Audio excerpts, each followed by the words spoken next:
My best friend's girlfriend got drunk, went insane and started calling us slurs, ripped stuff off our walls, and then started attacking us, so we called the cops on her and got her arrested, which puts us in the wrong according to her. A few months ago my best friend Mark, 27M, moved his girlfriend Heather, 25F, in with us. My wife, Cindy, 27F, and I, 26M, were okay with this. Mark and I have been friends since elementary school. Right before Heather moved in she got herself pretty drunk that ended in a screaming match with her sister and throwing things at Mark. We weren't too happy with this, but Mark said he talked to her, and she wouldn't get to that point again. Well, on to the story. 2 weeks ago we were all hanging out and having some drinks. Mark and Heather were going a little crazy, but they're adults so whatever. Well, Cindy and I decided we were going start on dinner since Heather was pretty unintelligible and it was like 9 p.m. Mark started also working on dinner, so I hung out in the living room while Cindy went to our room. Heather goes into their room, then she comes back out and heads outside for like 20 minutes. I asked if she was good and got a small mumble. Heather comes back in, goes into the kitchen and then back into their room again. At this point Mark is done making their dinner and goes into their room.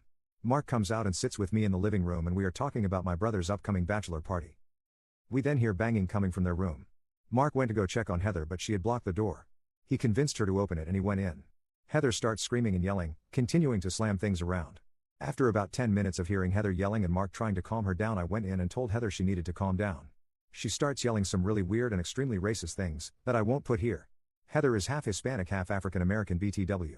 She starts getting louder and tearing things off the walls. I told her she needed to go outside to calm down. She refused and started picking up their bed and slamming it down. I told her if she didn't stop we would call the cops so she could go calm down somewhere else and wasn't tearing things up. She just got louder and slammed the bed even more. I told Cindy to call the cops and tell them we needed Heather gone for the night. 2 cops show up and ask the 3 of us to step outside while they try and talk to Heather, who just continues yelling. Then it gets a little quiet and I can see through our screen door I see Heather try punching one of the cops. 5 minutes later, 7 more cops show up. They all run inside and we can hear Heather screaming and yelling still. 10 minutes later they bring her outside in one of those cop bodysuit things they use when someone is struggling and won't stop. They put her in one of the cars and are standing talking to each other. We can hear them saying that she got combative, threw stuff which hit a cop and tried hitting one of them. They cart her off and tell us themselves she is being arrested and ask if we want to press charges. Since she didn't do anything to us we said no. The cops left and we cleaned up the mess in the living room and then hung out with Mark to make sure he was okay. Update. Heather was released the next day with a preliminary hearing set for last Thursday. We obviously spent so much time talking about what had happened.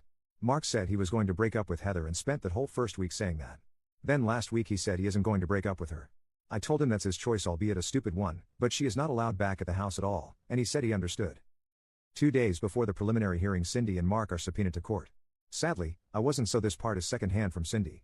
Cindy told me that because it's a felony the judge is passing the case on to district court for magistrate.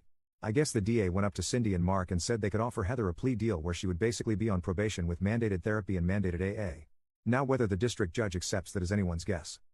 I talked with Mark that night after I got off work and he said they had a long talk after that and are staying together but won't be attached at the hip. Mark also said Heather doesn't remember anything after we stopped hanging out. He has spent every day since then with her, but that's his thing, so I don't really care. Cindy and I were out of town this past weekend and we noticed on our doorbell camera that her car was magically gone at the same time Mark's was gone. I confronted him and he insisted she never went inside, and our doorbell doesn't show she went in. Cindy and I talked and were ready to kick him out too.